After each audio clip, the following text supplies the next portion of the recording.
Robert Owens. Hey. Welcome to the Man of War podcast, man. It is Great to an be here. honor to have you on. Great to have you. And what a great discussion that we had earlier. We had some coffee. We were relaxed, talking. And what a great, wonderful life that you've had, and so much experience. And I'm hoping that today we can dig into some of that. I know you're going to have some great takeaways. So I can't wait to get to this. All right. So for those who don't know you, okay, I'm going to give you the mic here, and you're going to introduce yourself a little bit. Just let us know who Robert Owens is. Well, gosh, great to be here, and thanks for the invitation. I think Robert Owens is a lifelong learner and a survivor. I'm an adopted kid, and so for all of you out there, there's all kinds of kids out there, and some of them are adopted. In my high school, we had about 10 kids because back then we didn't have abortion. So there were kids lying around all over the place after the Korean War. I'm an adopted kid with disabilities, bad feet and ankles, and didn't learn to run until I was in 6th grade. And meant that I had to work on some issues in my life, and then grew up just challenging. My mom had lupus, and I just didn't know who I was as this adoptee. My dad was a Stanford Phi Beta Kappa undergrad and grad, Stanford Law School, FBI, prosecuting attorney in the war crimes trials, a Mensa, Mm-hmm. He adopted me. My mom was a 4.0 out of UCLA. My sister was a 4.0 out of USC, and then there was me. And I just didn't think that I could compete in the academic world. Got straight A's until 6th grade when my mom got lupus, and my mom being the PE instructor out of UCLA, she went from like 165 pounds down to 90 pounds and died. And then they brought her back, and my mom fought with lupus till she was 91 years old.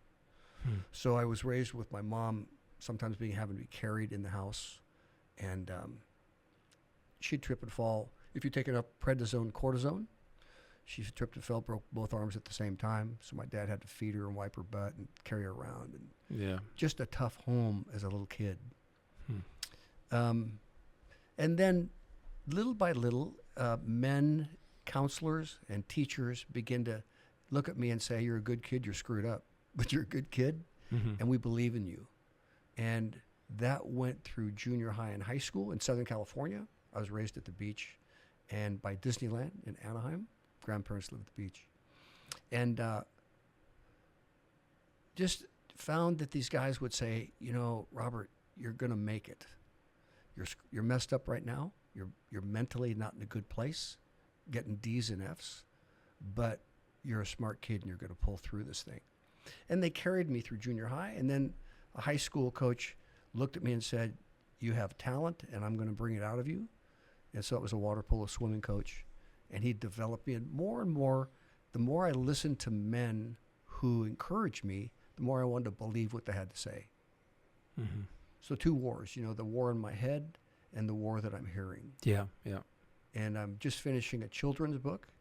And the children's book is The Day That I Believed What They Said. Meaning it took a long time. So that went through my high school years of water polo, swimming, surfing, lifeguarding at the beach. And then about 18, 19, some lifeguard pararescue guys got in my head and said, hey, you're going nowhere. Why don't you come be special ops?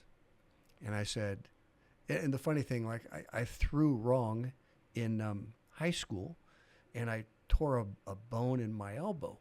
I didn't turn my wrist the way I should have thrown the water polo ball. So I chipped my bone. So think about this pararescue thing. So the coach takes me off the team. I have a cast on my arm. Yeah. Remember, I'm a kid who can't run until 6th grade. Yeah. And he says, I think you need to go join the cross-country team and run with the cast on and stay in shape. When your arm gets well, you can come back and swim with us. Yeah. And I go, I don't know, I can run. I guess I'm going to learn how to run some more. Damn. So you run with a cast on, 12 miles or something like that, Jeez. And the coaches are looking at the little kid going, yeah, good, he's hanging in there. Anyway, finished that thing off, and these PJs said, you can run now. Why don't you come on in? And as I mentioned when we had coffee, my life changed when these guys said, we see something in you that you don't see in yourself. That's huge. Yeah. And I didn't see a lot of things in myself at that time. And they said, if you would just do the right things and change your thinking, you think like a loser. I mean, you're always partying, you're always having a great time, life's great, but you're going nowhere. Yeah. If you would just use your brain, we will show you that you have special ops. And I said to them, as I mentioned, I don't have faith in me, but I have faith in your faith in me. I love that when you said that. Yeah. And when you have guys say to you, listen, dude, you got this thing. Just focus. Let us help you focus. Stop skiing, stop surfing, stop drinking, no weed, no partying. Just focus and do what we tell you. And sure enough, you know, when I went in the Air Force to be a PJ, which some of your listeners don't know, the Army, Navy, and the Marines are offense, and they make things happen. We as PJs, we have Navy SEAL training, and then we add a year of medical to it.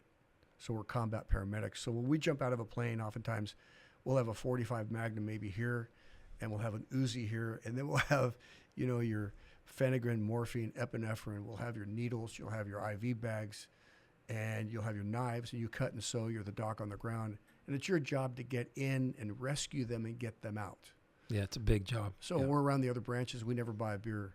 You know, we're the hero. Yeah. Will you come in and get us when we get messed up? And we liked being that guy. Call us if you're in trouble versus go kill somebody and make things happen. Right, right. So we draw a different kind of kid for pararescue. But when I went in, we had a class of 150, and we graduated 10, 6 more with rollbacks from other classes, and they made me team leader, honor man of the class. Wow. You're the head guy. And this whole mindset of, I can't believe this is me. I've never been like this before. I've never been honored or seen as great or done anything noteworthy. And I break all the swimming records for the PJs and break these other records. And they said, whoever you've been training with, you've been training with some really good people. All these, we put 2 guys on the Olympic water polo team for my high school, that Olympic coach. So you don't know until you let somebody get inside you and help you. What I teach is that there's a 20x principle, that there's 20 times more potential in you than you've ever allowed someone to bring out of you.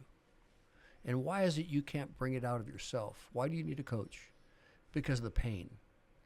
And the pain is, maybe it's mental pain, emotional pain, physical pain, financial pain, relational pain. If you're going to do something great, it's going to cost you everything to say goodbye to that, to focus on that one thing. And most people don't want to say goodbye to family, friends, whatever, to focus to be the best. Yeah.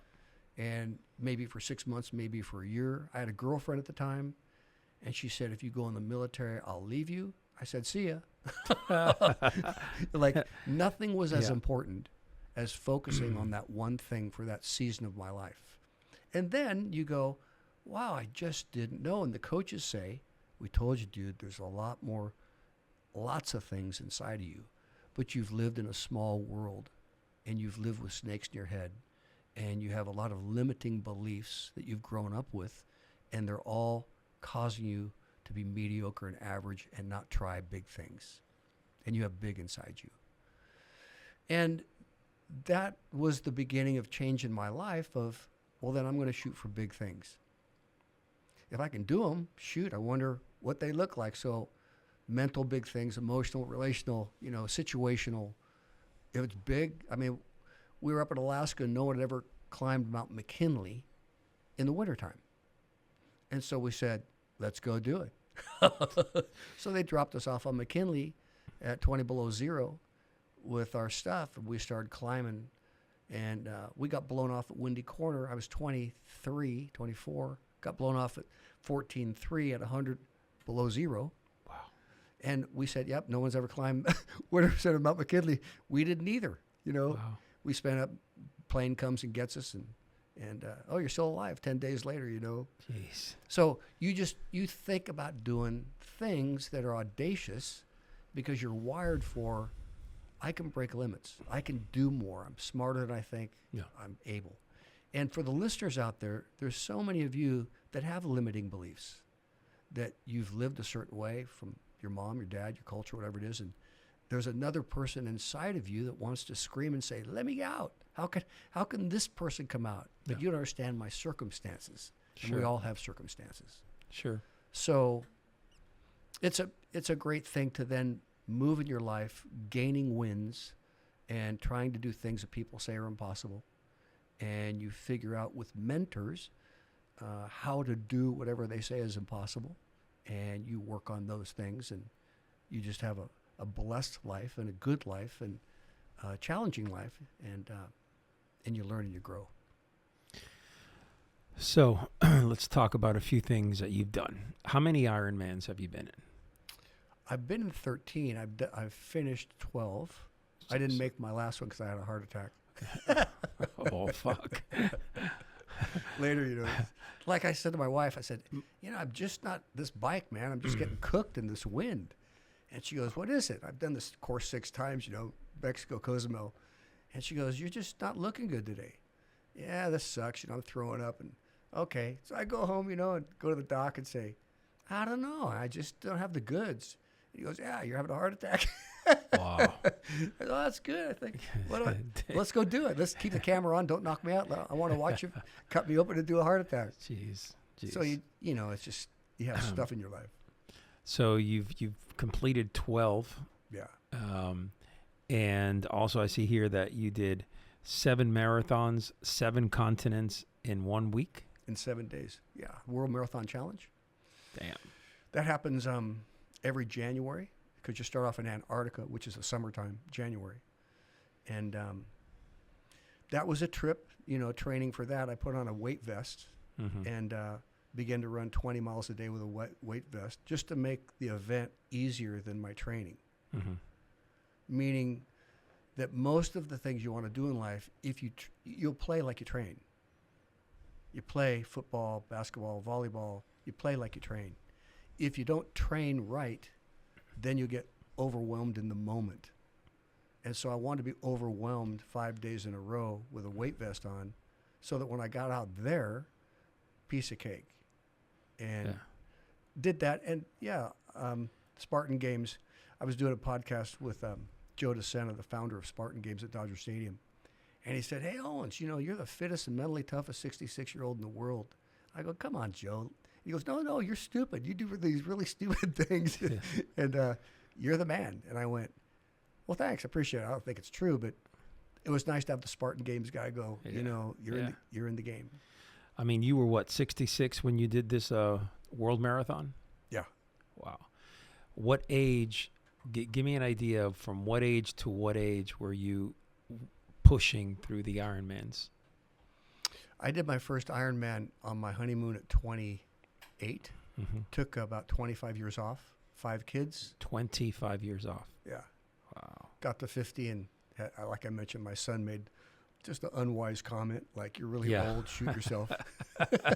My high schooler. That got you going. And I said, I'm going to put it in your face. You're going to be at the finish line when I come across, you know. And if I have any good in me, I'll puke on you just to let you know I love you. Yeah. Anyway, knocked out then 12 Ironmans, 11 plus the one I'd make, from 50 to 60, 65, 66. Incredible. This is, and a lot of men that are listening to this podcast or watching it, I mean, you know, don't ever cut yourself short. You know, we've talked about this. Men, 30s, 40s, oh, I'm getting older. I mean, this guy right here is, you know, pushing through Ironmans, you know, in the 50s and 60s. Come on, guys. So you're an inspiration to me, and I'm sure that many who are listening right now or watching, you're an inspiration to them, because to see a man like you push and stay focused, and the best thing is you have a great attitude about it. You know, you're like humble and just kind of, hey, it is what it is. I love to see that. Okay, so let's go back a little bit your military career. Sure. All right. So what drew you to the military to begin with? Actually, I dodged the draft. I got my papers, and you young guys listening to this, you wouldn't have a clue, but back then they had a national draft, ping pong balls and a thing, and the guy would draw a ping pong ball out of a bowl, call your name, and you're going to Vietnam. Yeah. And so Damn. I got a number. My number was 139. Everyone knew that 1 to 120, you're automatically just gone. In college, not in college, you're just out, you're gone. I was 139, and to keep that from keeping me out, I had to go to college and keep a grade point, do a bunch of stuff. And anyway, I got my number to go to the draft, so Hollywood Boulevard, Wilshire, downtown. I show up with my toothbrush, and I made sure before I went that I smashed this arm, or had this bone injury from water polo. I smashed it to a concrete wall for about 3 months prior to doing it. So the arm didn't work. It was all, pussy and blah, blah. So the guy, all these guys are, when you're walking down Hollywood Boulevard, there's guys getting naked. There's guys smoking weed. There's guys doing anything to be disqualified. When you walk in the door, like, I'm screwed up, you don't want me. I'm shooting off my toes. Like, I don't have enough toes, Wow. I mean, they'd do anything to not go to Nam. And I got in there, and he goes, "Hey, your arm doesn't work." And I go, "I told you it didn't work." And he goes, "You're done." I said, "Sweet." 4 of us from my beach town went in that day. 2 of us got out. We went home and got drunk. And the other 2 went in, couldn't get out, and they were dead within a year at 19 years old. So it was a real impacting time. And I made sure that I wanted to surf and ski and do everything but go to war. And then I asked Jesus into my heart. And when I asked Jesus in my heart, he said, "You need to make every wrong in your life right." I said, "I can't. That'll kill me." I mean, I got enough wrongs to last me a lifetime. Everything I've done wrong?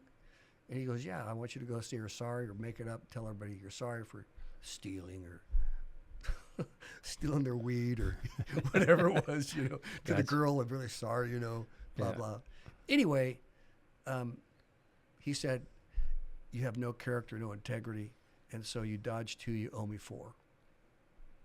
And I went, "You can't do that. You can't send me to Vietnam." And he goes, "Yeah, I'm sending you to Vietnam." But at the same time, I ran these PJs, and they said, "Dude, don't sweat it. We're having so much fun." You could do far worse. Come in with us and hang with us. They'll give you this ticket, and you go to REI, and you get all your stuff, all your scuba stuff, and all your climbing gear, and all your ropes and beaners and Jumars and stuff. And you just take off and you go play military, jump out of planes. And anyway, it was the best decision in my life, because I needed the discipline. I needed to be away from my friends. I needed to have a complete mindset change. And those instructors saw things in me and demanded things of me that I never would have had come to the surface if I'd stayed a civilian.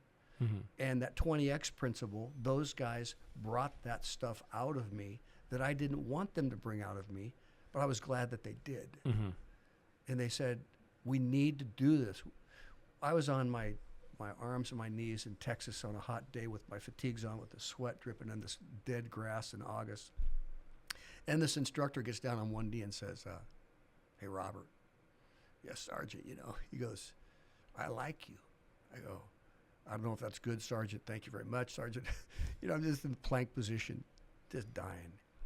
He says, "Because I like you, I need to crush you more than the other guys." I said, "Yes, Sergeant. Thank you so much for crushing me more than the other guys." "Why?" And he goes, "Because you got something in you, and we just need to bring it out. And I just need to make sure you know that you're special. That's why I'm going to do what I'm going to do to you." I said, "Thank you, Sergeant." And you just go, "Help me." He called me in later, and he said, "Owens," I stand there. He's God. He's 30-something. I'm 22. And he has a big wad of dip in his mouth. He's sitting behind a desk, World War II kind of a desk, with this old barracks with no air conditioning in Texas in the summertime. And he just, "What the fuck?" And he'd get on my case. And then he got up behind his desk, and he walked over, And he looked at me and he spit in his cup and he had all that stuff stuck in his teeth. And I wasn't a red man. I mean, I wasn't a skull guy. I would do a red man occasionally, but the skull. Anyway, he leaned forward and put his nose on my nose and breathed on me, like invading your space. Yeah. You know, like, do I have your attention yet, you punk kid? Yeah. And he just said, you know, I need to deal with you. And you're going to be a leader, and it may kill you, but you're going to be a leader and my leader. And I said, yes, Sergeant, whatever you say, Sergeant. And I'm crying. Tears are coming down my face. You know, the kind of tears that burn when they're going down? Yeah, yeah. The nervous tears. So, yeah, the nervous tears, right? Oh. Yes. And he just looks at me and pulls his nose off my nose and spits in his cup, and goes back around the desk and says, you're going to jump school tomorrow, and these are the guys, and you're the leader. And if one of these guys screws up, I'm going to have your ass. I'm going to get on a plane and come find you. Do you understand me, young man? And I went, yes, Sergeant, I really understand you. And that, you grow up. I was going to tell you, like, you grow up. You have to, right? I mean, at that moment, you're like, you're growing up right there. Instantly. I mean, that's an incredible experience. You go from a little immature kid to, oh my God, I have the weight of the world on my shoulders. Now, growing up, I mean, basically, were you a kid that was always very interested in the military or police or anything like that? Never. It just happened. Those PJ guys sold that package so good that you're really missing out. Yeah. And I thought, I don't want to miss out. I mean, if I like rescue in the way I do, ski patrol, lifeguard, big leagues, you want to get a Heisman Trophy, go be a PJ. And, you know, you do urban rescue, jungle rescue, desert rescue, mountain rescue, ocean rescue, anywhere that you got to get a guy with a broken back or a pilot or a Navy SEAL or something, you get to go practice doing that stuff. And it was as fun as they said. Now, you've worked with elite teams, you know, like the SEALs and the military special operations and football teams. And what is the common thread running across all these men in these situations that you've come across the most? Interesting. Most of the really good guys quit. And it's elaborate on that. Like, I want to dive into that. Well, if you read the book Grit by Angela Ducksworth or Duxbury, whatever it is, if you've been a 9 or a 10 all your life and been told how great you are, you don't know who you are when you're not great anymore. You become a head case. When you've got scholarships and newspaper articles and been told how handsome and how specimen, the instructors know that. And they see the all-stars when they come in, you know, in each branch. And it's their job to make sure you don't believe those press clippings anymore. So they go after you to make you even with the team. So some guys are good runners, but not swimmers. Some guys are good strength guys or this and that. Well, they want to even out the whole group of candidates. Yes, that makes sense. Yes. So no one is the gun. And so when those really Adonis kind of super athletes come in, they get rocked. And when they don't know what to do because they don't know who they are anymore, they quit. And the kids that have been scrappy, the B- kids who have always been competing against the straight A kids or the second string kids who have been working against the really good kids, junior high and high school, they've always never been that good, but they've never quit. They've always just stayed scrappy, you know. They got grit inside of them. Those kids love that pressure because they've never been that good ever. And they've been used to being looked down upon or not as good as these really good kids. And so they begin to rise up because that's their arena. And the good kids say, I don't know who I am anymore. I've never been like this. And they just quit. So it's interesting to watch these classes with the mediocre kids. So when we graduated our 10 guys, we just looked at each other and said, we're the good guys. We're the guys that they could not lose when they showed up. Yeah. And they were gone. And you just enlightened me. I'm sitting here and I'm absorbing the words you're saying. And one of the questions in our program, in our crucible, it's always been that we have a lot of good men that come through this program, and some very, very high level guys. Mm-hmm. And unfortunately, a good bunch of them fail out. They drop out. But I see now what you're saying, because it makes sense, where, you know, they're operating at such high levels. People are always kind of lifting them up. You know, they have a bunch of different, you know, assistants and secretaries and people here and people there. And the moment that we level out everybody, when we go in boots on ground, it shocks them. Mm-hmm. And they lose that sense of who they are. They lose the confidence. Yes. Because they've never, ever been subjected to, you're nothing, Yeah. dude. You're just one of us. Yes. And Thank you for instructor. that, because you opened my eyes here. And it's one of the things that I've been searching for a long time. Why is it? Because these are good men. You know, they're good men. They're successful. They're driven. They have something special. You bet. But some of them are a day in, 2 days in, they quit. Because they've never had to go through the grind and pull themselves up and Yeah. suck it up and reinvent themselves Yeah. and start over mentally Yeah. and just be a teammate. Yeah. And they're always the head guy. They're never the teammate. And we say to them, we know that you're hot, but you're not hot everywhere all the time. And we're going to put you in places where you can't be a star. And we want to see who you become. Yes. And they just pull the plug on themselves after a while. Like, I want to be the best or nothing.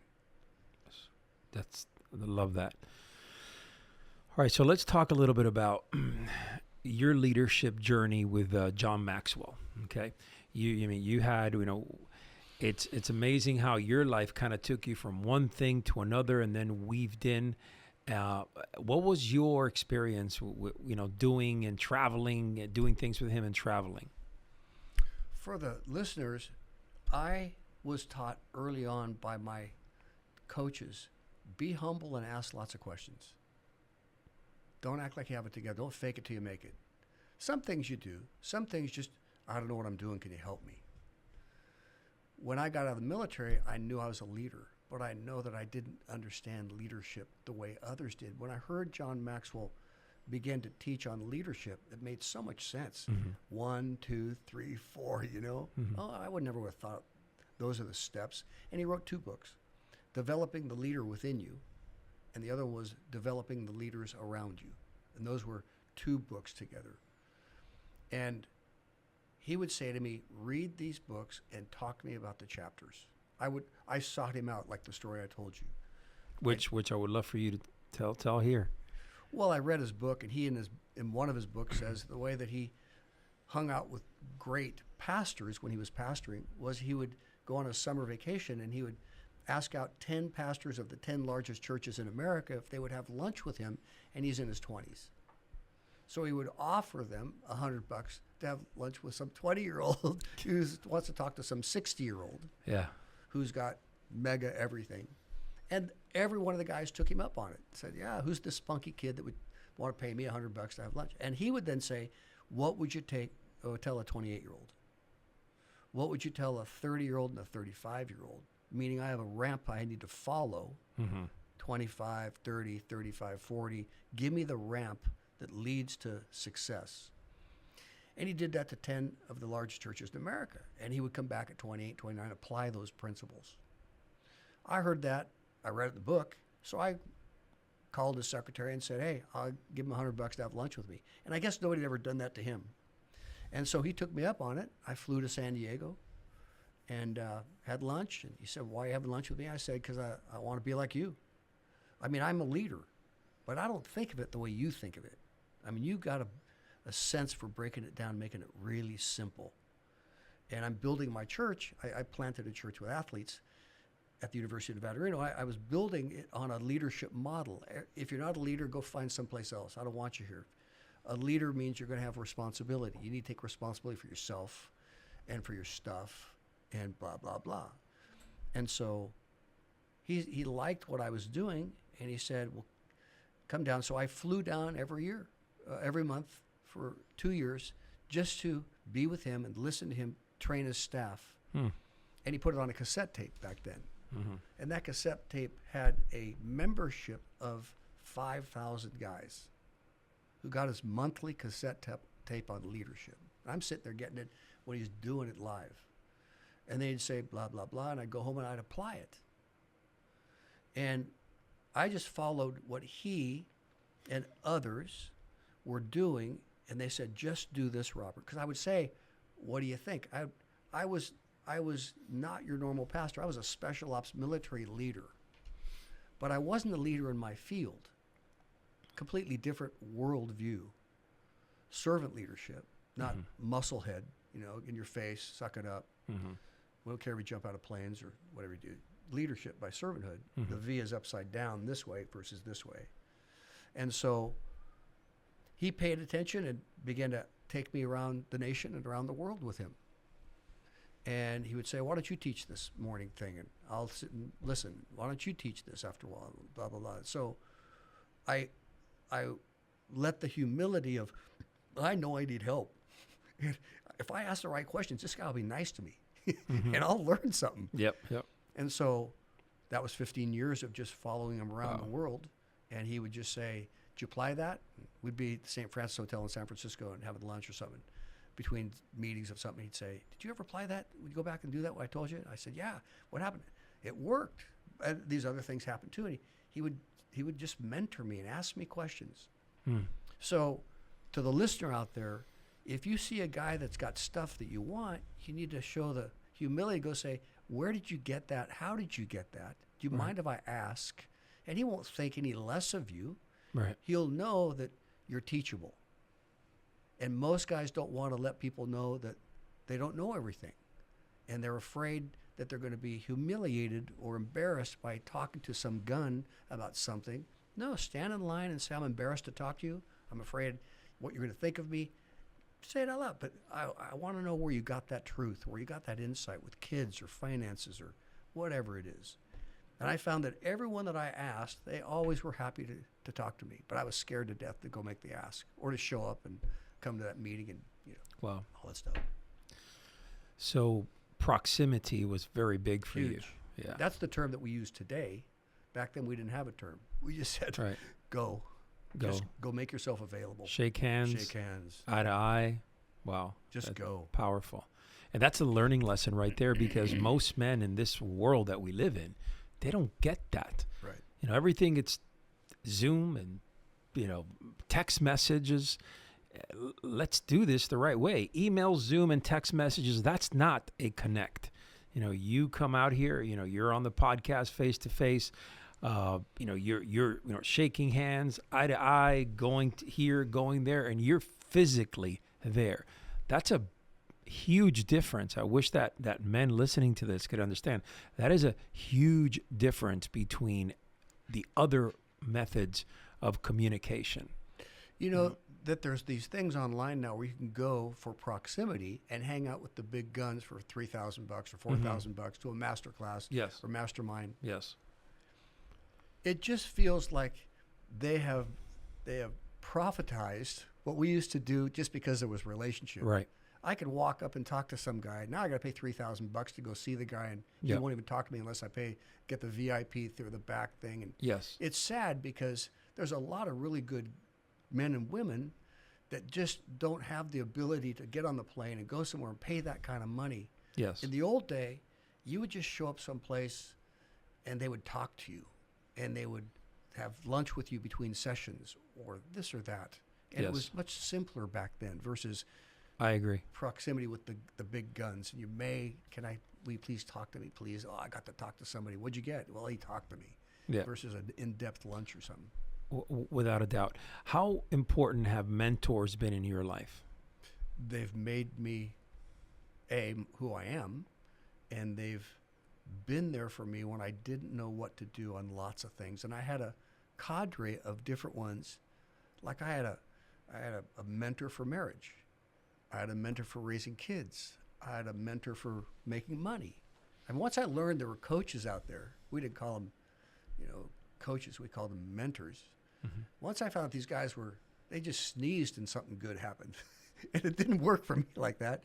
So I just went and said, I have problems in my marriage. I'm having problems with my kids. I'm having problems with my staff. I'm having problems with the mayor of the town. Go out, do that, make yourself available. You learn your stuff. And sometimes it's better than others, but you just have to make yourself available and walk in humility and say, I'm just looking for some advice.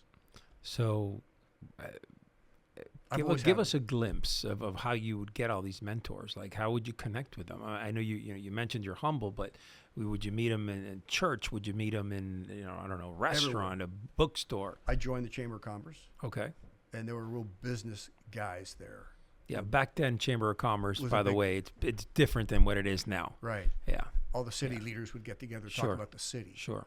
Or Rotary back then. Mhm. Back then, Rotary, you could only have 2 of one profession in every Rotary club. Yep.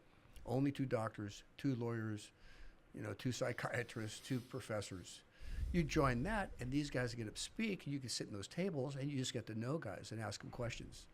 You just have to make yourself available where leaders are. Go be where those leaders are, and listen before you speak, and then finally ask the questions. And I just found places where leaders were and who could help me understand what I don't know. Sure.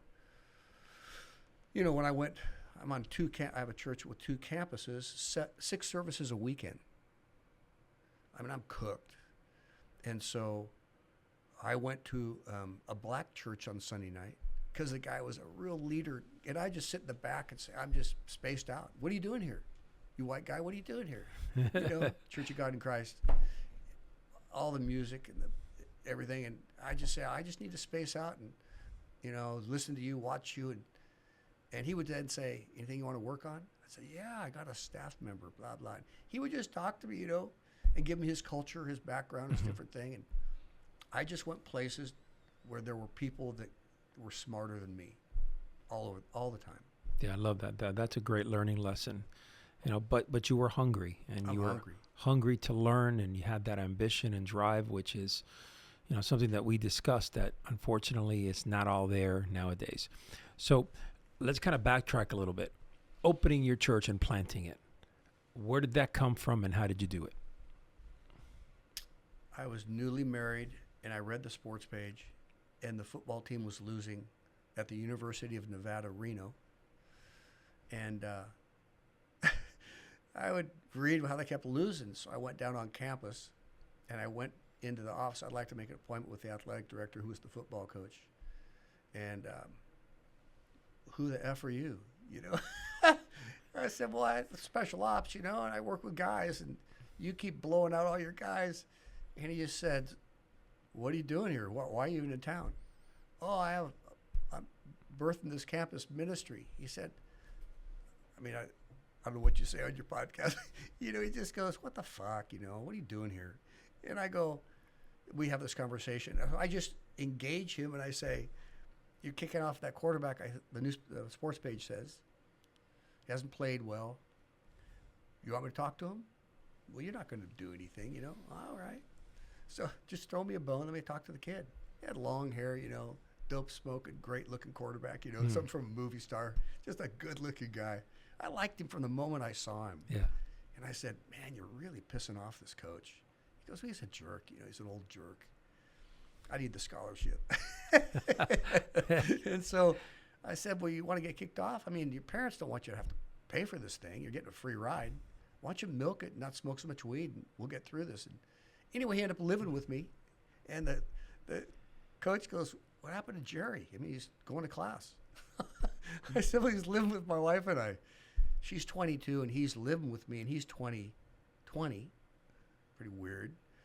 And anyway, pretty soon I had all these guys living in my living room, And That's insane. When you were telling me the story, I'm like, what is this? It was incredible. Funny. So there was a vacant lot. So I rented a house next to a fraternity house on purpose because they were just a really drunk fraternity. And I said, well, if you're going to be in Rome, be with the Romans, So I rented this house, and there was a vacant lot next to it. So I went to the guy that owned the vacant lot. I said, can I have your vacant lot? He goes, what do you want to do with it? I said, I want to put a tent on there. He said, why? I said, well, I want to have Sunday morning services with a tent on this dirt lot. Yeah. He goes, why? I said, because these guys are all drunk, and I like them. So I think best thing for me to do is just to show up, and I'll bring my football team players with me, And he goes, "You can't do that right on the campus." And so he said, "Yeah, I'll give it to you for $1."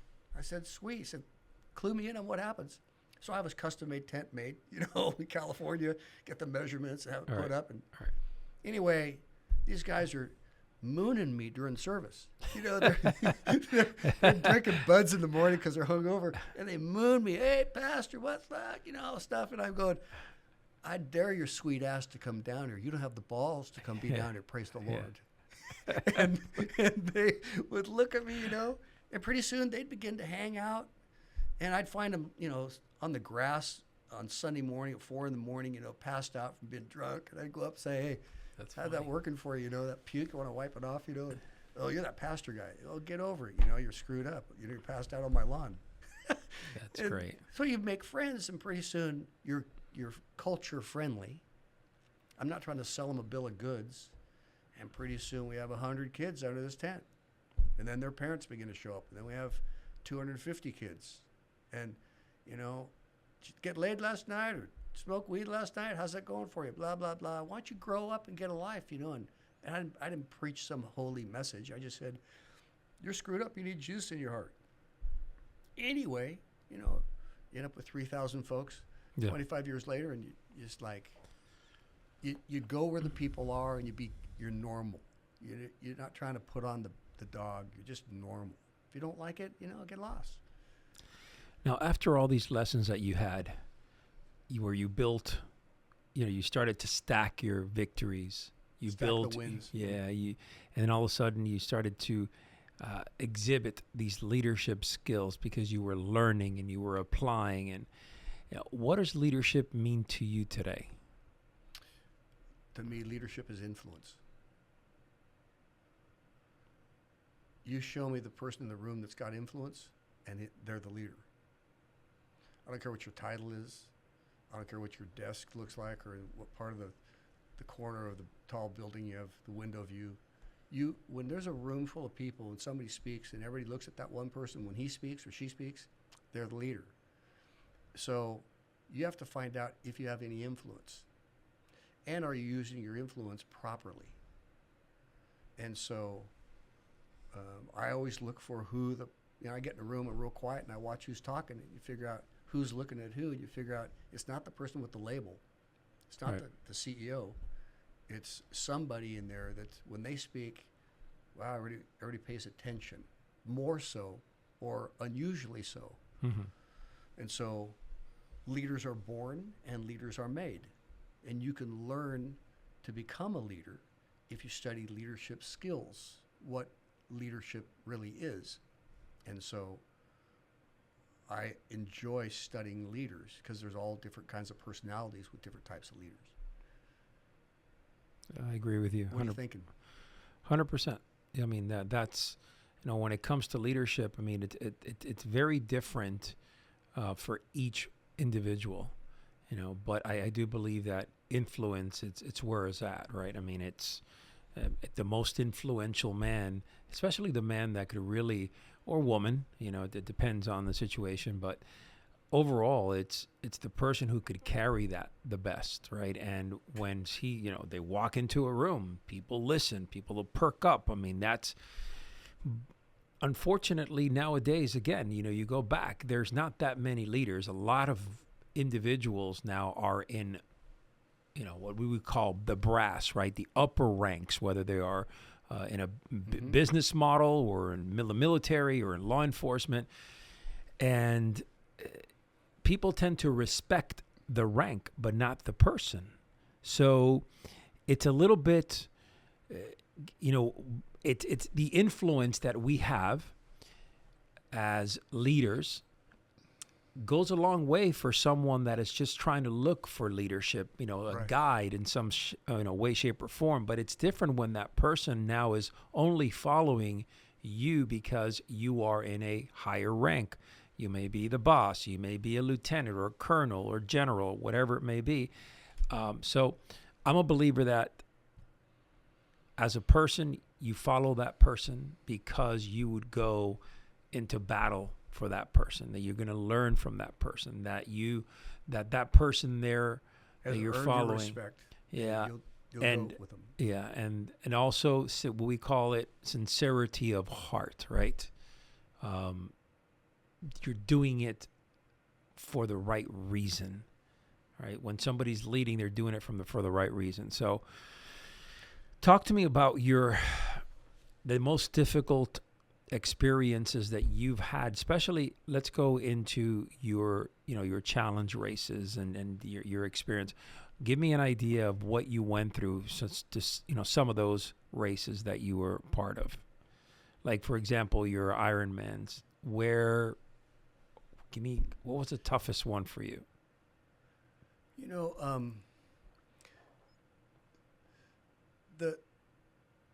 The goal is not completing.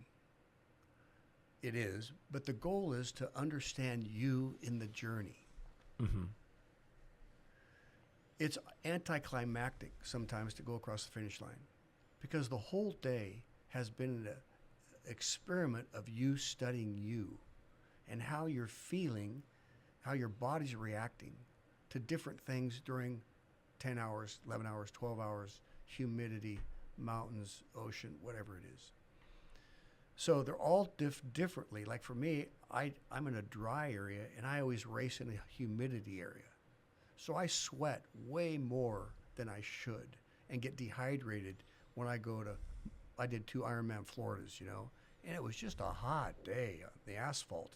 And I'm not training for that I'm training for the physical activity, but not for the weather. And you have to then figure out what your body's telling you and how you're going to adapt. I think I've passed out probably 4 or 5 times in my Ironmans. Mm-hmm. Just fell over on the highway. Okay. In the marathon, And I'm so used to it because I passed out in my first one in Honolulu in year 3 of Ironman. I passed out in a guy's yard. It was just so hot in Honolulu. I mean, I ran the shadows of the buildings in downtown Honolulu, and I walked the sunlight because I couldn't run. It was so hot. And when I'm in the marathon, I'm about 14 miles in. It's about 4 in the afternoon. It's the hottest time of the day, and I fall over in some guy's yard. And I follow the yard, and I go into the wiggle, the dead fish. I'm peeing in my pants. I'm just shaking. My body's out of control. I feel like I'm going to throw up, And these Army guys come to me and they go, "Hey, how you doing?" And back then it was way different than it is today.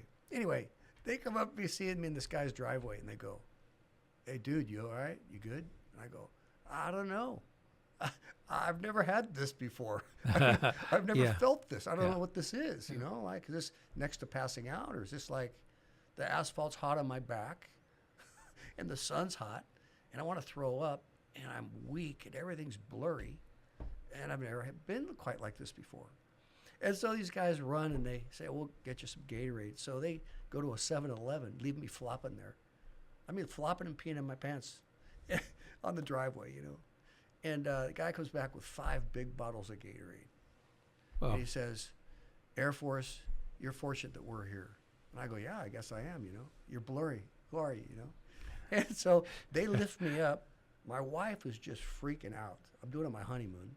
She's in the van following me because we used to have vans following each person. Yeah. They pour the Gatorade down my throat. I drink it, They pour the Gatorade. So I get to go through 4 large Gatorades. They just pour it down my throat. Wow. And I'm going, wow. And they said, "Why don't we stand up?" And I said, "Yeah, why don't we?" And so I stand up with my arms over their shoulders. And they go, "How you doing?" I said, "I don't know. Everything's dizzy and I don't have balance, So they walk me in the street with my arms over their shoulders, and I'm just starting to go, "Oh, okay." And little bit by little bit, my brain comes back. I can see straight. Things get clearer. I don't feel as weird as I did. And pretty soon I say, "Let me take my arms off." And I'm walking around. They're walking with me, and I go, "Got it." And they go, "Got it?" And I go, "See ya." And I start motoring. And all of a sudden, my body kicks back in gear. And Wow. Incredible. I pass out in 39th. I wake up in 52nd place. There's 100 of us. Mm-hmm. And I finish in 32nd place. I pass all those people up, and I Wow. get to the end, and they go, "It's over." I didn't even know it was over.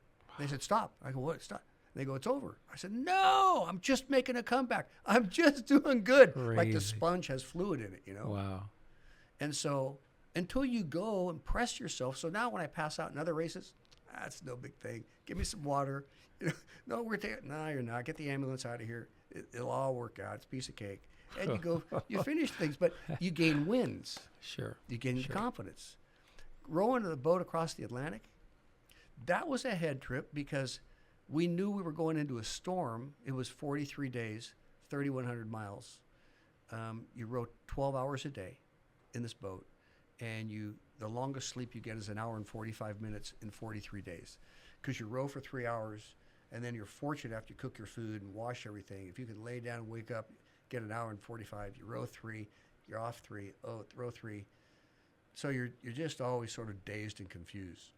But we're in a storm, and the waves are huge, 3-story wave storms, like this building we're in here. Every time I go next to a building, I always say, they were about this big. And the waves would break, and the 2 boats behind us broke in half. Damn. We're 1,000 miles off the coast, and they go, "Mayday, mayday, we're floating in the ocean, our boat broke." Wow. And they wait for some freighter to come by and pick them up because there's no Yeah. rescue boat out there. There's no support. And I'm in there, and I'm thinking, this is pretty nuts. And the waves are breaking on us, and I get washed out of the boat, and I'm hanging on a rope underwater in the Atlantic thinking, I paid for this. I paid for this adventure. I'm getting a real adventure, you know? And I get in, and all these guys have lost it. They're just freaking out because they weren't ocean people. They were river and lakes and reservoir people in Europe. I was on an all-European team. Yeah. They had never seen the ocean like this. Wow. And they freaked out. Army guys and different ones on the boat. And I'm going, hey, it's cool. All good. We're going to make this thing. And so if you haven't experienced the intensity, it'll get you thrown out of your game. And the goal is to never lose your mental composure in anything. And so I'm a mental resilience, mental toughness coach. And they say to me, you never say anything out here. I go, that's right. And I go, well, they say, what are you thinking? I said, I'm thinking how I don't want to be like you. And they go, well, really? I go, yeah, I'm in here. I'm in control of this brain. I may be floating out in the ocean here or something. And so I'm geared up for this versus you being emotional all the time about all these things. And so I stacked up day after day of these wins of just staying in my lane. Wow. And pretty soon, you know, I'm the chaplain of the whole boat, you know. And you do 43 days, you get through, and other boats don't make it at all. So where was this race? So give me an idea of how this 2 years went. ago. So it was a couple years ago? Yeah, I just did it. I'm the oldest American to row across the Atlantic. Ooh, wow. Okay. And I've sailed the Atlantic also. All right. But it's so from Spain. so you start Caribbean. off in Spain. Yeah, the Where in Spain? Canaries. The Canary Islands. Okay. And then where do you You drop down towards Africa, get on the equator, and then you ride the current from the equator off of upper Africa all the way across to the Caribbean. And so we went to Antigua, and it was a trip. We had about 4 major storms of 3 days apiece, nonstop. No moon, no stars, just freight train sounding waves coming and breaking on you. And, Wow. but how big is this boat? it's about 23 How feet. many people are in it? 12. What? 3 row on the right, 3 row on the left. You rotate. It's not a real big boat for that many people. Oh, I mean, no, it's a rowboat. So But where did you sleep? There was like a little. there's a cabin on the front. There's a cabin on the back. Okay. It has a door on it that you lock, so you lock yourself in, Mm-hmm. because the boat will flip. And so that becomes 2 air pockets on the end, and it will self-right if the door has been shut. Otherwise, the water comes in, you sink. So, and it doesn't fit 3 people in there very well. And so we have to put 6 people in there, because the guys that are rowing have to come in for 2 days at a time. Wow. You know, smelling and farting and Wow. complaining and touching each other. Wow. Yeah, I have to sleep naked next to another guy sleeping naked, and we're touching butt to butt. Jeez. And because you have to get your skin to dry out. If you have your clothes on, it stays wet. And if you get your clothes off, your skin will dry because you get boils out there from the sun and from the salt. Oh, shit. So you take antibiotics because if you get infections, they get infected, you get a fever. So we had one guy, Crazy. 103 fever, because he had infections on his hands and on his butt. So what made you like do this thing? Like you're You know, I was running that 777, the 7 marathon thing, and the Yeah. guy goes, "Hey, Robert, I got one for you. You need to row the Atlantic." I go, "That's stupid. Who rows the Atlantic?" "Oh, it's a big deal. You ought to do it." I said, "You do it?" He goes, "I've done it twice." And he's a crazy guy. And I went, "You have?" He goes, "Oh, yeah, it's right up your alley. You'd really like it." And I said, "I'm not going to roll across the Atlantic for 45 days or whatever it is."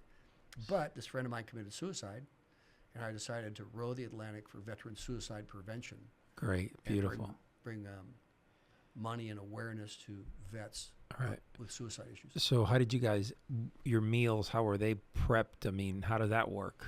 It's like expedition meals. You get a hot pot, and you light it, and you got the flame, and you boil water in about 30 seconds, and then you pour the hot water in an expedition meal, freeze-dried meal, and stir it up and eat it. So we ate about It sounds like shit to me. It was. We did 6,000 calories a day, and we lost weight. You probably were shitting half of it out, huh? I mean, more than that. Like, You know, I could imagine that. well, the deal is that you have to shit in the bucket. And so the bucket's in the back, so everyone knows who's shitting. And they have to dump it over the side, so when you're rowing, the shit comes blowing by. So if somebody had diarrhea, ew, dude, you're dead, you know? Damn. And so you're rowing and the shit's going by on both sides of the boat Oh, as people are man. dumping their buckets of shit. And then people get really pissed because you have to take a crap in the middle of the night and you don't clean the bucket the way it should be cleaned because it's dark. And somebody wakes up in the morning to go get in the bucket and it's all full of crap. And they go, "Who didn't clean their bucket?" You know? Yeah, man. And then they're sleep deprived. They throw things at each other. Wow. It's a, Well, that that was definitely an experience. I you know, bet, but huh? well, it was nothing compared to what our guys do with suicide. I mean, what we went through was nothing compared to what our vets have gone through in combat Yeah.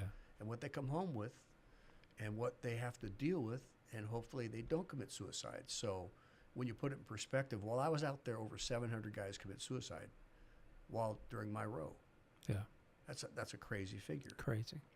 So if I'm going to do stuff, I do stuff for a cause. So let's talk about that a little bit. And in law enforcement, suicide rates are crazy. Literally, I mean, you got guys that, I mean, I don't know, over a dozen officers that I worked with took their lives. And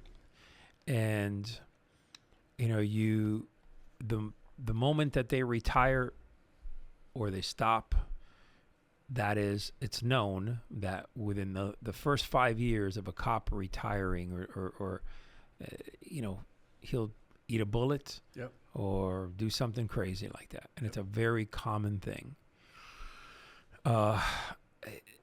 It's some of the, I worked closely in one of my operations in the VA Medical Center.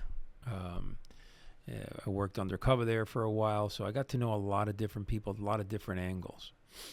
And to me, and this is a perspective and from a lot of men, soldiers, and who have gone through this, and it seems that at times PTSD and you know, a lot of these different situations where a soldier goes into combat, comes back, and the transitionary period from when a soldier comes back, something is not connecting properly there. Because I believe that transitionary period, just like when a police officer does 25 years and tries to, you know, come back into the real world, there's a transitionary period there, right? Sure. And I think there's a little bit of a disconnect, right? Transitioning vets from war zones into back to real life. Police officers from all that time living this way to now transitioning and starting to live. I'm 4 years removed from that. So literally 4 years ago, it took me, even now, 4 years later, I'm still tweaked and wired, like my schedule and how I think, like a cop. I did almost 19 years as a cop. So I believe the transitionary period, and I also, there's a part of me that we talked about this. A lot of these soldiers never had a father figure. Mm-hmm. Okay. So I did a little research going back probably, 5-6 years ago, where a lot of these suicides came from soldiers who did not have a father figure in their lives. The transitionary period, going from here to here, was difficult. But I look at it from a point of view where it's just disgusting, right? It's just like, this is not acceptable. Mm-hmm. These people, men and women, but the suicide rate on men is like 20-fold to women, right? So it's much, much higher. It hurts me. It bothers me. And inside of me, I feel that there's a better way.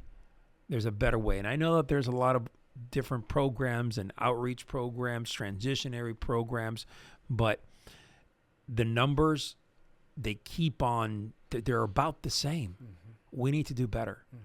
And we need to figure a way out, because while, yes, having respect, doing things after the fact, honoring these fallen soldiers that took their lives few months away from being deployed, and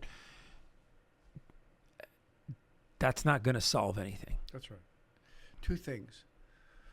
When you've been used to structure and you don't have any structure, you don't know what to do. You don't know who you are. It's really hard to function daily. Yeah. When you've had as you say, a schedule and a program and all that stuff. Number one is the structure. Number two is purpose. When you're a cop, when you're first responder, when you're military, you have a purpose. When you get out, many guys haven't thought through, what's my new purpose now? Yes. Not existing, but what's my purpose? What am I going to do that has value, that's honorable? Yes.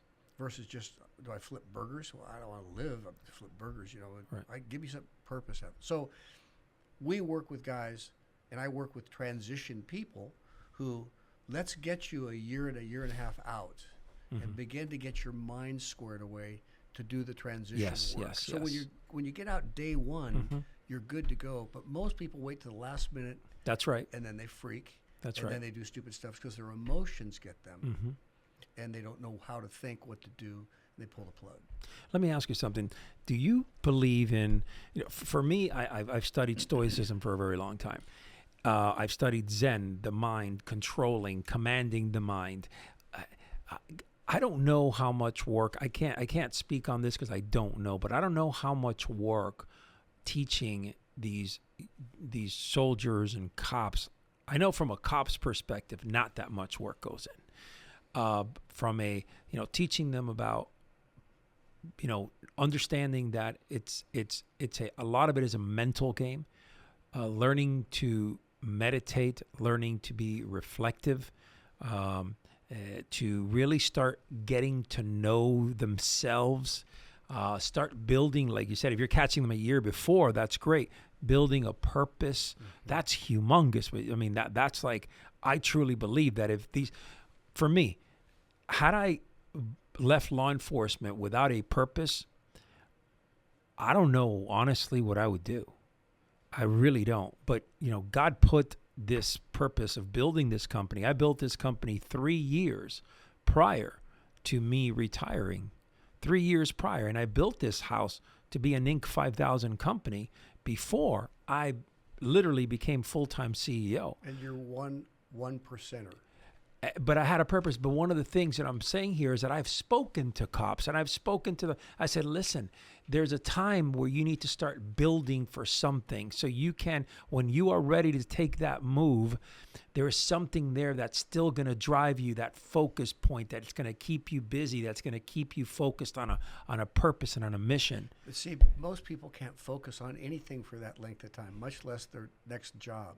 Yeah. If you try to talk to somebody about, are you focused? Yeah. I'm focused on my next beer. I'm focused to pay my bills. Very I'm true focused to on that. my vacation.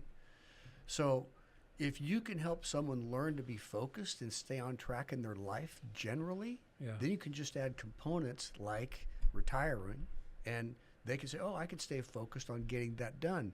Most people are not focused people long-term for big picture stuff. Mentoring comes along and helps them in small group work. That's it. Mentoring, critical. But what I've seen so many times, unfortunately, is just like, hey, we're going to teach you how to go and apply and get a job and then manage your money. I mean, dude, not for anything. That's like secondary. Like first, let's try to wrap, our mind around what this person has gone through and where the transition is happening. Right. Like, let's do this. Okay. But then there's another aspect to this. Okay. And a lot of people don't like that I say this, and I get a lot of pushback on this. But there are different type of men, okay? Mentally, there are those who are resilient sons of bitches. I've been in shootings. The cops around me, oh, I need a psychologist. I slept like a fucking baby the next day, okay? I live my life. I keep on going. Let's go. Okay, I don't sit there and dwell and get caught in all these things that have happened. I've had the worst of the worst things. I've never been to war, but I've had babies die in my arms. Sure. I've had people jump out of 21, story buildings out of my grasp. I've been shot at. I've carried the head of a 13-year-old boy with his brain splattered because they did a drive-by. I mean, I've been involved in a lot of shit.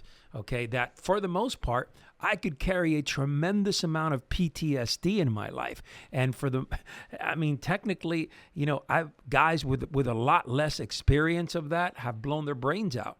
For me, I sleep like a baby. One thing that I carry with me is that little baby that died in my arms. I still go back, and it still bothers in my spirit. Okay, but like I'm strong. Like mentally, I am strong and I am focused. And sometimes I wonder where this weakness of mind, and I get it. You've seen horrible things and you've been in horrible places, but there's a lot of men are not like that. They have the strength. Okay, and they come out and they hit at 100 miles an hour and they go out there and they build an empire coming out of the military. I have a lot of guys, and then you have the other guys that go completely the opposite way, that go back to they were nothing before going to the military. The military made them something, and then now they're back to being nothing after the military. And I'm like, what? Take your experience, take that what you learned, your and like you used it for the good, for the better. So, that's just it angers me, and I have to every time I talk about it, I get a little bit emotional. But you know what? Here's the deal for me. Being the pastor, there's different personality types, and everyone in those 4 usual personality types think differently about pressure. Handle it better or don't handle it. Also, and so I have to know who I'm talking to. I can't use one, like your kid. You can't give one answer to all the kids because they're so different. People are so different. A. B, you probably don't think about your martial arts influence at that early age as much as you could, meaning I think that martial arts mental training sets you up to be able to cope with things that many people can't cope with. Yeah. So,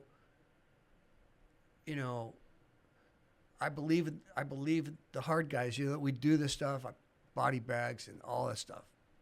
But my mindset has been cultivated by stuff that's helped me deal with it where others never had that stuff set them up for what they went through.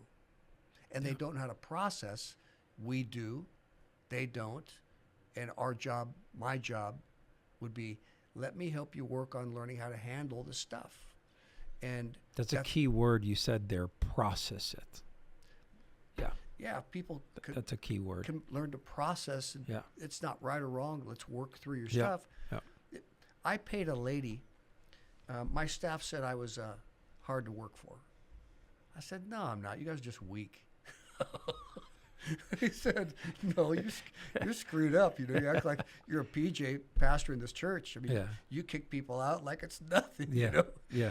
Anyway, so I say, okay, just to show you that you're screwed up, because I liked my staff, I'm going to go get a therapist. And I'm going to have her cut my head off and dump all my stuff on the table, and she can play Scrabble with all my stuff. Yeah. And I'm going to go 3 months or 6 months, and she can read my mail. Yeah. Because you think I'm X, I ain't like that. And she's going to look at my brain and come back with a written report for you guys to tell you what's really inside of here. Yeah. And I'm going to be good. And so I did. I got this lady, you know, I paid the money and, okay, asked me about being abused, sexually abused, asked me about being adopted, asked me about, oh, how I'm so screwed up in life, you know. Mm-hmm. Anyway, she came back and I made the staff, she got a piece of paper out. She said, oh, this is your boss. Let me tell you what he is. Yeah. And she listed all this stuff that I have gone through or been or what I'm doing and stuff. She goes, he's pretty normal. Mm-hmm. But he has experience processing things that you've never had to process, or the pressure of things that you haven't had. Mm-hmm. So he's got a leg up on some of you, because what doesn't bug him really bugs you a lot. Mm-hmm. And if you'd work on processing that, it wouldn't bug you so much, but he spent the time working on his stuff. Yeah. And so that's why then I get with small groups of guys and I say, what's your issue? Why are you such an a-hole? Or why does your wife hate you on your third marriage? Or your kids don't like you? And let's process. If you're willing, let's talk. Yeah. And after 3 months, 4 months, 5 months, they get a clue. Oh, I got issues. Well, everybody's got issues. Yeah. Some of us are working on it. And to your military thing, when I'm in San Diego, you know, I'll say, and I'll be around some SEAL guys, I'll say, how are the guys returning from whatever? Oh, we got some head cases. I bet you do. So what are you doing? Well, there's one guy, you know, he came home and found his wife in the rack with another guy. He'd been gone for 9 months, and there she's balling this other guy. That's a mind fuck right there. Right there. So he just happened to come home with all of his guns illegally in his green bag, you know. Oh, man. And so he says, I'm going to kill the motherfucker, you know. Okay. So they call the police and say, you need to arrest my friend. He's going to go kill somebody. So the cops come and arrest him, and then they say, do a sweep, and they find grenade launchers and all kinds of stuff in the house, you know. He brought everything home. It's in his basement, you know. And so the judge says to him, hey, listen, thank you for your service. We're glad you're home, but you can't go kill that guy. Even if he's in the rack with your wife, you can't kill him. You're too nice to be in prison. And I got to put you in prison if you go kill that guy. I don't want to do that to you. So let's work on your issues so that you can figure out how to process your wife now not with you anymore. You kicked her out of the house. Right. You know, you serving your country, you come home and wife's in the rack. So everybody has different kind of stuff. And if they don't process it, talk it through, they do stupid or say stupid things. Without a doubt. Without a doubt. Man. And there's guys listening to me and you right now that you haven't dealt with your stuff and you're a liar. You keep saying I'm good and you're not good. And you cover it with whatever you cover it with. But I'm telling you, you can't keep that lock on that thing forever. It's going to come out and bite you unless you talk it through. And so I'm telling all of you to go see Rafa and talk it through. Here's your client base right here. I'm on a journey myself too. So let me say one more last thing. Yeah. And we say to these SEAL guys, you're super strong. You're super gifted. What takes you the most courage, though, is asking for help. Mm-hmm. And you'll do anything but ask for help because you're too tough to ask for help. We say The strongest guys, PJs, Rangers, Recon, Yep. are the guys that know how to ask for help. Yes. I Because it agree. won't demean your manhood to want to process and talk your stuff through. But you think I got to be this together guy, Yeah. and none of us are together. Yep. We all need 100%. help. I need help. I'm the pastor. Used to be, I need help, Yeah. like anybody else. Yeah, I remember the in law enforcement, the same thing. You got the SWAT tattoo guys, and it was always like frowned upon. Help? What help do you need? That's right. We just went through this, or you went through that.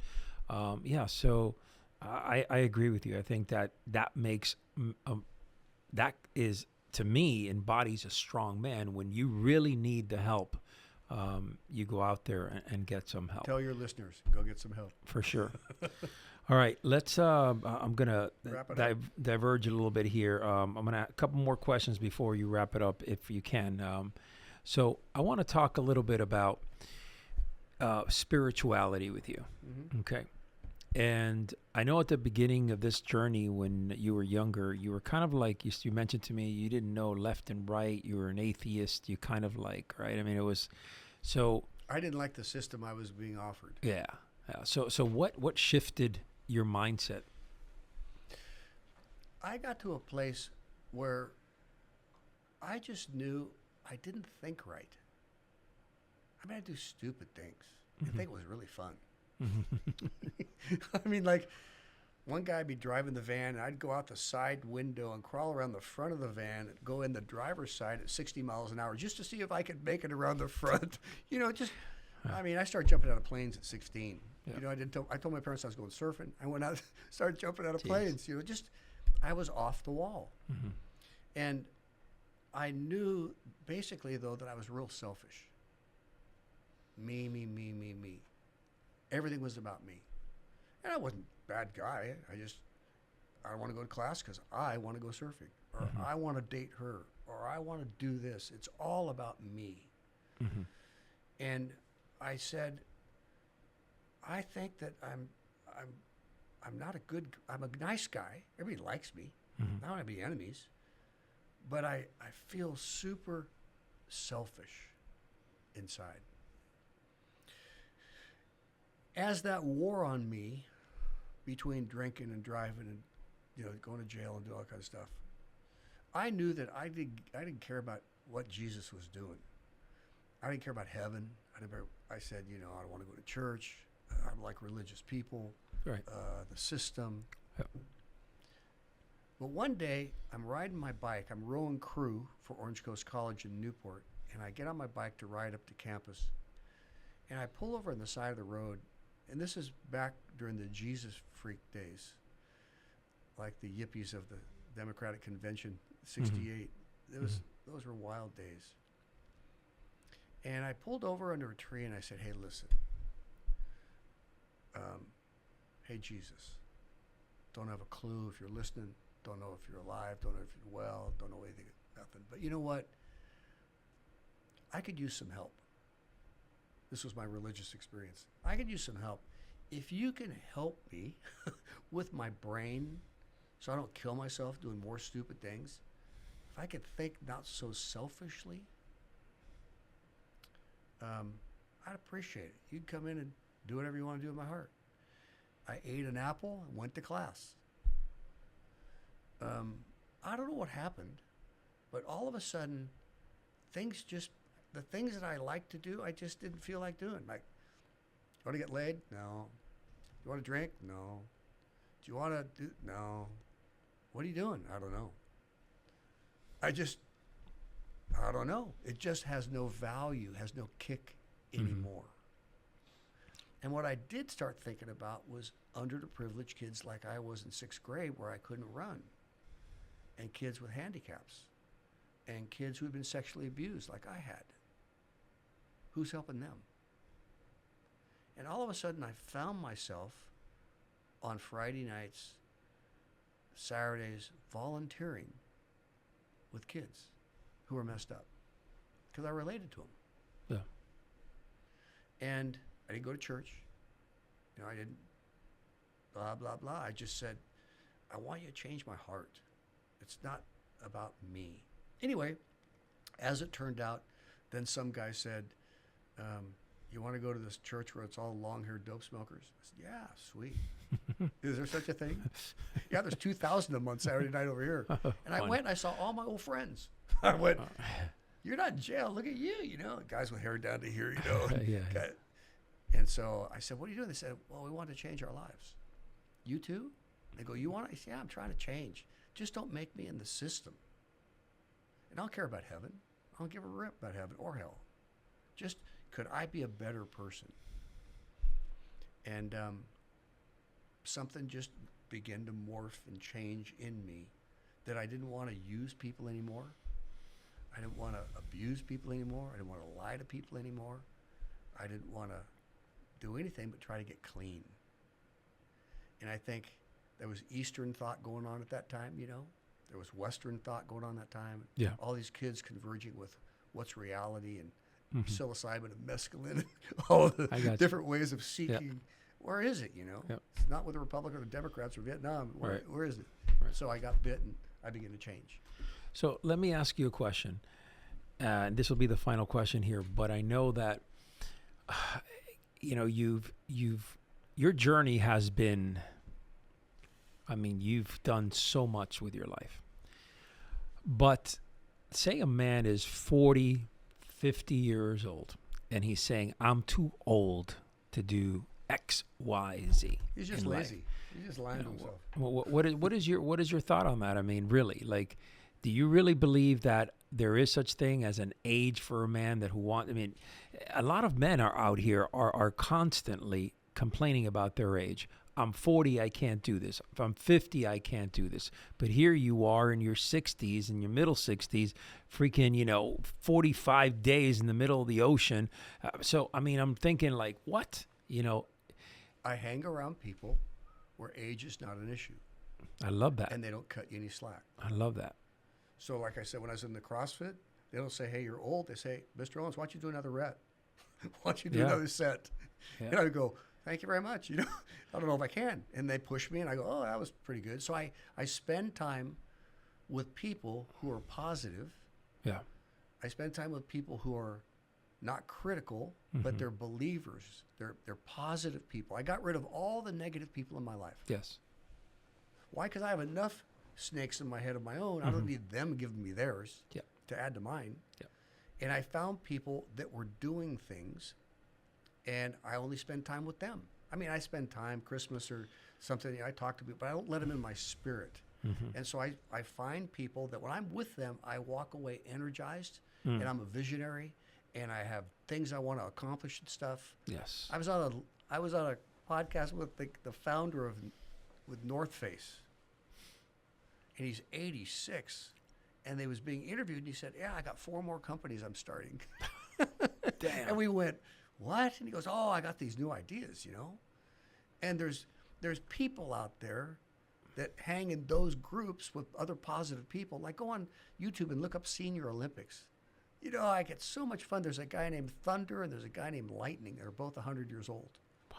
And they do the 60-yard dash. They shake hands. I'm gonna look at that. Yeah, and one's I'm gonna Thunder check it out. and one's Lightning, and they go down the thing, and the stadium goes nuts and claps. Wow. And I go, I want to go out like that. I want to go out happy. I want to go out adventuresome. If I have a heart attack, what a sweet way to go, versus sucking my thumb, getting old, not getting out of a chair, peeing in my diaper. You have a choice, but it's the people you spend time with and what you fill your mind with. And again, your mind is a muscle. And if you've never trained your mind, then you'll have muscles because you train your muscles in a gym, but you're going to go out weak in your head because you're weak as a muscle. You've let it rot. Yeah, makes total sense. Makes total sense, man. And for those out there who are listening, remember who you surround yourself. As Robert said, it's key to the growth in your life. Robert, man, it has been an honor to have you on here. You have another meeting to go to. No, this has been a great discussion. We could sit here for 2, 3, 4 hours, man, talking. So, all right. So let me ask you, where can people, that book here, if you can hand me this book right here. This is called Beyond Average. Okay, they can probably get it anywhere, right? Yeah, Amazon and. I've just finished the second book, and the second book I haven't published it yet. It's Dream Big, Train Smart. How to do big things in your life. Oh, I love that. Very good. Whatever it is, how do you organize, structure, Right. discipline, focus to do Everest or whatever it is you want to do? Because people say, well, how do you do it? Well, it seems easy to me, but I got a lot of years with my background, so I'm writing stuff for this is how people do extraordinary things. And it's not like that you have to be extraordinary, but you can learn to do them. Very good. Where can people reach you? My website is my name, Robert Hamilton Owens. Got it. I like that middle name for adoptee, Yeah. huh? I like it. I got a name at 31 days old. I was a number at 30. I went home and got a name, and she gave me that middle name. She said, well, as an adoptee and disabled, you probably need a nice middle name. Nice. Nice. I like it. RobertHamiltonOwens.com. And my email is my name, Robert Owens, with a double S. That's because my kids. Okay. Too many Robert Owenses out there. At Yahoo or at Gmail. Got Robert it. Owens with 2 S's. And Got it. my phone number is 949-542-9600.